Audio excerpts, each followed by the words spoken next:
You've seen it in the title, you see it on my eyes. We will play today with the new Natasha Denona Midi Xenon palette. I don't know if I have uploaded the swatches yet because they will come in a separate video, like in the shorts video, but here you have it in person and here you have it up close. I think some shades that confused people a lot were like Spoosh and the Night Sky shade. Spoosh is the only cream to powder shade in the palette, while Night Sky is the same but as a like creamy matte formulation, like her regular matte. I promise to you that we are going to compare this palette with the new Ghost Face Lifts from Glamlight, and here they are side by side. The vibe is similar, like don't get me wrong. I think, and in my outro I said that to me these are different enough, and I still stand by that. But depending probably on your personal taste, I would say if you are just looking for a gray and black and dark and cool tone companion palette, you do not need both. To me personally, they're different enough to own both because they give off very different vibes in my personal opinion.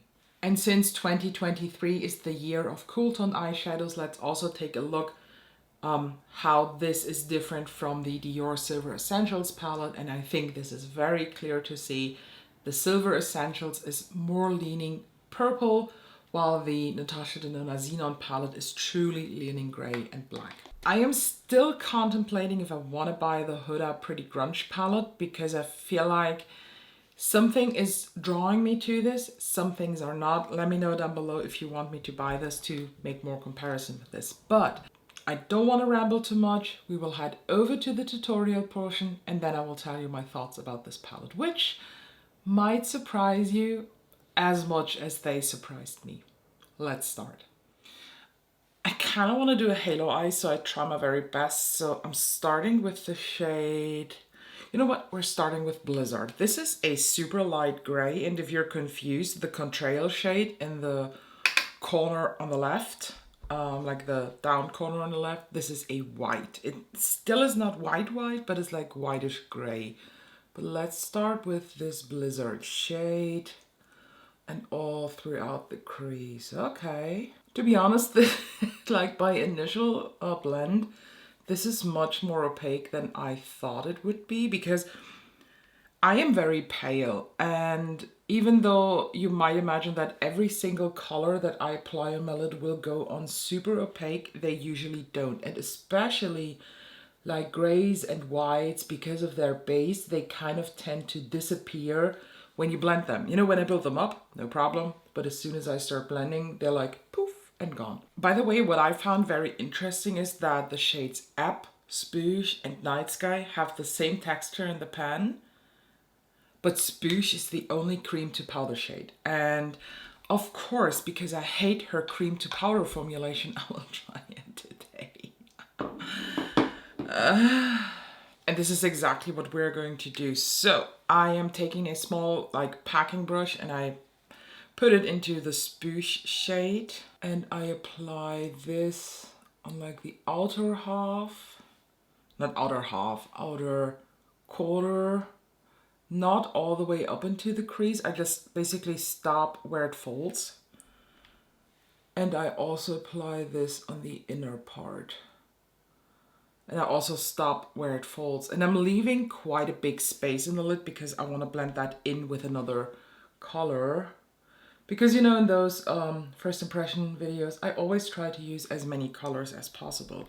The thing with these cream to powder shades is when you apply them with a flat brush like that, they go on nice and opaque as you've seen. But as soon as you try to work with them like a matte shadow or like try to blend them out, they kind of develop in a completely different color, which I fucking hate. I'm now tapping into Snurt. By the way, what are these names? Like App, Snurt, Spoosh? What the fuck is that? And I use the Snurt shade basically in the crease and also on top of this Spoosh shade to use the pigment, and I blend that into the crease kind of. If this description made any sense. In my head it does. Pretty sure that with this eye look I need some liner in the water lines because otherwise it would look really crazy. So I'm now taking this very pointy brush and I'm using Ebb, just a tiny bit. And I go just over this edge of the spoof shade to smooth it. Wait a second, is Ebb a shimmer shade? It's a metallic midnight blue. Okay, well, it can work out too. No problem here. The thing is, I threw away the carton already and I have to read the descriptions off of the website.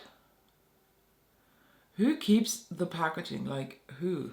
But I kind of like blending this in with this metallic shade. I don't know. It is a vibe. And I know this might sound super crazy now, but I want to try to use 2 different metallics for the halo in the middle. A darker and a lighter metallic, because I just want to get to know them all. Let's start with gray. Gray. What is that? Is it French? No, the French word for gray is not gray. What is it? Gray. It's Romanian. And it means stiff. How's it pronounced? Greu. Greu. Wait, what? Greu. Greu. Greu. Greu. Okay. I'm not good in Romanian, but hasn't Natasha herself Romanian roots or something like that? I think I read that somewhere. Because when this leaked, a lot of discussion was because of the shade names, and I think somebody wrote that on Reddit that she's Romanian or something like that, or has roots. But I take that Grow shade and I apply this basically on top of the like border of our dark outer parts and inner parts. I'm just tapping this. I don't want to swipe it too harsh because we can always go with another matte on top to kind of balance it out more. Like I do see this line that I have here, but I can balance that out, as I said, with a matte. And I'm now using Super Ionic. I think Super Ionic, Stellar and Nav, these are the shades that excite me the most, to be honest. So let's go in. Ooh, that's very silvery. Fuck it. Super Ionic is a sparkling foiled silver with multicolored sparks. I'm still looking for the multicolored sparks, but I agree on the silver part. So let's tap this in the center. Oh. Okay. I can't even believe that I'm saying this, but this is like a very soft silver and black halo eye. Is that even allowed to say it in the same sentence? Okay, I want to copy the halo, of course, on the lower lash line, but this time I'm going first in with Night Sky. This now is a matte shade. This is a matte black, basically. And I apply Night Sky on the outer third and the inner third, like that. This look needs something in the waterline. I actually don't want to do black, but I don't have a silver liner. That would be very cool. Taking a black one, this is the Pat McGrath Permagel liner. This is one of my favorites. Do apply a bit on the upper waterline. And of course on the lower waterline. And I do take the same brush that I had the Night Sky shade on, and I just swipe it a bit on this like border between the skin of the lower lash line and the waterline to smooth that a bit out so you don't have such a harsh line there. But before we do that, I'm going into Blizzard again. But this time with a very small pencil brush, and I use this to soften this like down blend and connect it with the upper line, upper lash, upper lid, you know what I mean. So with the smallest packing brush that I own, I do apply a tiny bit of glitter glue. Usually I would mimic the same shade, but I want to explore the shades a bit more. That was a rhyme. So I'm taking now Snowbow, and I now press that into that bare part. I feel like this has kind of a shift to it. Like it has a blue shift going on, but it's not very intense. The pink also does not really translate, at least not on this small area. And I know with halo eyes you usually don't do inner corner highlight, but I can't without. So I'm going into Stellar for that. And this is one of her newer formulations that is very thin. They remind me a lot of the Makeup by Mario Ethereal Ice Shimmers, like the topper shades. This is very similar in texture. Apply this here. Wow. Very intense. And I take this, not much this time, just the tiniest bit into the crease. This formulation from Natasha does come with a ton of fallout, but I am too lazy to also use glitter glue in the inner corners, so I just flick it off with a spoolie. Now let me finish the makeup and then let's talk about the palette. Okay, we don't talk about hair here on this channel, so if this looks kind of weird, just stick with it.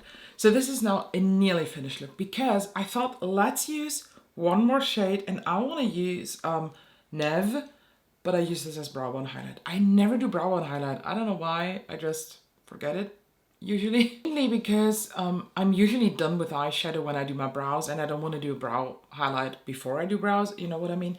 So let's now just tap into Neve. It looks like snow.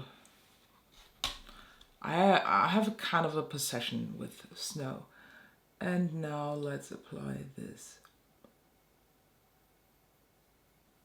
Oh, can you see this, please? Do you know what this shade Neve is? Let me show you something. It's a more intense version of How Many Carats from Fenty. It's a smoother version of the Unearthly Twilight Lowlighter. It's a rougher version of the new Chanel Pearly White highlighter. And it's a bit of a flakier version of the new Glam Light Ghost Faced highlighter, and I'm talking about the upper shade. This is exactly this. And I think you might you've might heard it like 1,000 times now, but this is sun hitting snow vibe. Oh, I love that. I'm now very happy that I decided to do brow bone highlight because love that. By the way, very like Natasha Denona-esque, I'm wearing today the Natasha Denona My Dream lipstick. I don't know if I want to add the gloss because the lipstick is quite comfortable to me, but I do have a lot of dryness currently around the lip line, so maybe I'll add the gloss later. But now let's talk about the palette. Out of those 15 shades, I was able to incorporate 10 shades on this eye look. You know, I try to use as many as possible when I do first impressions. The thing is that I just want to point out, can you tell that I'm wearing 10 different shades of eyeshadow? I mean, it's normal that kind of transition shades get over blended and get covered up by other shades. They're literally there to create a baseline to make the blending of other shades easier. So when we distract that, let's say I used 9 shades, but can you actually tell that I have 9 different shades of eyeshadow on my eye? Probably not. It could be because of the shades that I chose, but I feel like this look is not really gray.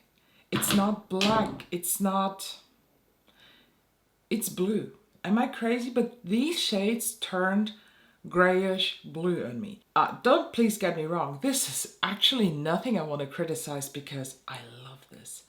I had such a bad experience with the Natasha Denona Glam palette that everybody loves so much because while it is cool toned for the most part, I don't agree on the Glam being very cool toned. I'd say it's neutral, but I see where the cool tones are.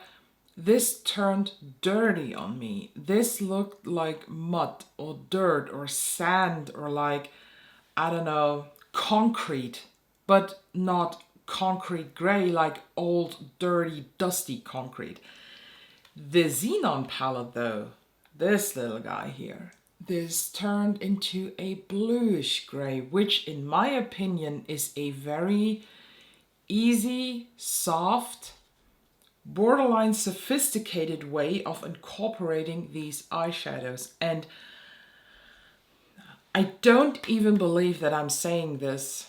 I think this might be my new favorite Natasha Denona palette. If you've seen the ranking that I've done maybe 2 months ago or so, it was the My Dream. That is on the first place, and I have to kind of re-evaluate that ranking again now that I've tried this. But It could be because cool tones are currently very, very on trend. Like the Dior Winter palette is a silver essential. Very, very cool toned. The Ghostface one, that is super, I won't say it's viral, but it's hitting a lot of 90s kids. Like, my feelings are basically hit with the Ghostface collection. That's why I probably can't really criticize it. Then we have the Midi Xenon palette. Now, next week is Huda, a Pretty Grunge palette. I feel like this makeup that is currently coming out for holidays is very targeted towards my generation and everybody who basically grew up during the 90s and 2000s. Like, I'm born 1991. Of course, I did not wear makeup in the 90s, but I do remember 90s makeup from like music videos, from TV, from going to the like cinema. And my first personal makeup experience started around 2003, 2004. And there were still like bits left of the 90s makeup that basically came into the early 2000s. And we took that inspiration, that grunge vibe, and added emo to it. Like, that was my personal makeup vibe. Looking at this with just a way of talking about colors, I do agree the critique that I've seen so far, that this palette, this 15 pan palette, could have been a 9 pan or a 12 pan. A lot of these shades are a bit redundant. And the thing is, for example, the Snowbow shade, this stands out a lot in the pictures. This stands out even here in the palette, but it does not stand out on the eye. I mean, at this point, when I film this, I haven't swatched them all because, as I said in the intro, the swatches will come in a separate video because I do them in my shorts series where I swatch every single palette. That will be up to day 2, so wait for that just. But in general, I don't know. I think Blizzard and Contrail, I didn't need both. Even though I have not used Contrail, but I think one of this would have been enough. And instead of Blizzard or Contrail, I would have loved to replace one of them maybe with a cool toned pink. You know, like, I'm talking a rose quartz pink from Huda. One of those shades maybe. That could easily fit this whole vibe and give it a new direction, even though you're still in this grey and cool toned area going on. Same with App and Night Sky and Spoosh. Like, we have 3 similar shades here, even though App is a metallic blue, as I learned while the application process. But let's just concentrate on Spoosh and Night Sky then. Spoosh is just the cream to powder version of Night Sky. I could have lived without the Spoosh shade because, you know, I hate the cream to powder formulation. The Night Sky, this dark matte black, is fantastic. I can imagine using this as a base and then putting Cygnus on top and maybe Stellar all over dusted. Beautiful look. And instead of that, I would have wished a multi-chrome or duochrome from Natasha Denona that shifts blue and purple. Yeah. Blue and purple with a kind of transparent base, because Snowbow is kind of this, but in my opinion not intense enough, or at least from the small area where I applied it, I'm missing the intensity. I'm missing the fact that I kind of see in the pan. I'm missing that on the eye. Overall, first of all, the thing, I don't have glasses on, so I can't see myself in the viewfinder, so I'm holding up the mirror like outside of the camera because I just have to check on this eye look. I am in love. Like, I love this. I think I peed myself a bit because I love this so much. Is it because I am currently kind of biased because we are primed by all those releases? Like, we are basically shoved in our throats the cool tones. Dior, Huda, Natasha Denona, the Ghostface palettes, everything that Glamlight currently is releasing is cool tone kind of, besides maybe 1 or 2 shades in their palettes. What else has been coming out? I don't know. Is it because of that? Did the releases, the Instagram, the social media beauty world, did they prime me so that I'm now a bit biased? Or is it really because these cool tones, they're hitting something in me? They're channeling something in me. They're giving me a certain feeling, and I love this look. To be honest, I if I wouldn't have this big of a collection sitting here, and this would be one of my newest additions because I'm, as I am, it's fancy packaging, let's buy it. I would probably use this from now on for at least the rest of the year. Who am I? What happened? Yucca and I Need a Nude palette were such letdowns for me. Not only because of the color story, I mean, Yucca is very out of my personal color story love because of the yellows, the browns, the greens. It's too dirty for me. It's too warm for my skin tone. But I still have it in my collection because I used it only once or twice or maybe 3 times. And I don't want to declutter it before I really dug into it, but I don't want to currently. And the I Need a Nude is just a nude palette that is good, but it's not worth Natasha Denona prices. And I was so disappointed in the last releases. And then there's the whole leak thing that is just, it's up to here with the leaks. Like, please, Natasha Denona, if you do this on purpose, stop. We're done with your leaks. If you are really the victim of workers somewhere in your production line that do leak this stuff, please check on them. Please check where the fuck you have somebody who's trying to hurt the brand, kind of. Because this is damaging. This is not, like, within the first leaks that we got, I felt like it was okay, if this is really true, like, oh my god, the hype was there. Like, it was hyping up a product. Now, in 2023, when this happens, and this has happened for like the past, I don't know, 6 or 7 releases from the brand, we're done with it. We are like, oh, another leak.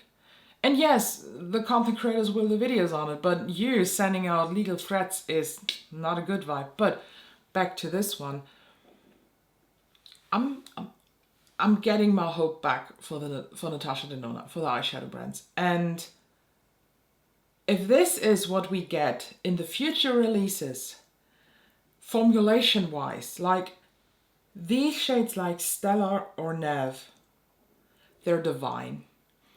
I love them in the I Need a Nude the most, like this formulation, things like Crystal, Sparkle, whatever, I don't want to open the website again, are just fantastic. Her mattes here are so much better than Yucca and I Need a Nude, in my personal opinion. Chef's kiss. Even the cream to powder shade is better than the other cream to powder shades that I have used so far. Even this one is better. Like, she did something here. She improved something. At least I think that. Maybe it's also because of the colors, even if you have the same formulation in an eyeshadow, depending on the shade that you want to create, it can go this or this way. I'm not like that deep into production, but from what I have read when I researched a lot of things about makeup, this is basically the conclusion that I have. And you're maybe now sitting there like, oh my god, get to the fucking end and tell me if I should buy this palette because it got announced as limited edition. Let me check myself once more on the mirror. By the way, if you've not seen my ghost face video, it has been up yesterday or the day before yesterday. If looks like this are something that you might wear on a daily basis, or if shades like this in the Xenon palettes are shades that you are missing in your collection to create looks that you kind of want to have as backup plan if something goes wrong, because you can always like darken things up to make it work, I would say yes. From the perspective of somebody who has 140 eyeshadow palettes, I still say yes, because I have so many different color stories in here. I have so many different formulations. But when I think about this, I don't have a single palette with this color story. No, I don't have it. You've seen it in the intro. This is completely different to Ghostface, in my opinion. This is completely different to the Euro Silver Essentials. I don't like the fact that this is announced as limited edition because I don't get it why she's doing Midi as limited edition, but I mean, tell me in the comments down below, were one of the past releases announced as limited edition? I think the pastel palette was, and it's still available. Like, what is your limited?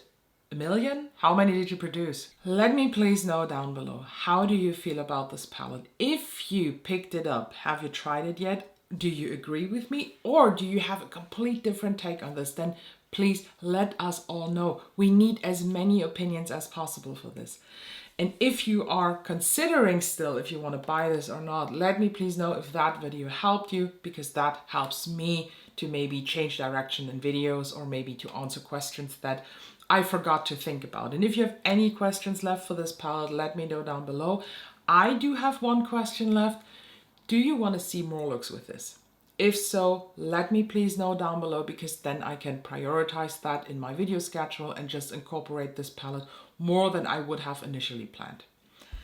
Don't also forget to check out the info box, because I've put the links up there to Instagram, TikTok, where you can buy me slices of pizza. Also, of course, the YesStyle link and code that you can use, and Look Fantastic. I'm pretty sure that this palette will be also on the Look Fantastic website, and I'm affiliated with the Look Fantastic US website. So if you use either the YesStyle link and my code or the Look Fantastic link, I will get a small commission when you buy through these. And I also applied for the Natasha Denona affiliate program, so fingers crossed that they will take me, because I actually applied mid-application, because even though I bashed the brand the whole time, I'm bashing them just for the leaking shit. This palette is giving me hope. So thank you so much for watching, and I will see you, of course, in the next one. Hopefully, if you subscribe. If you already subscribed, I know that we will see us.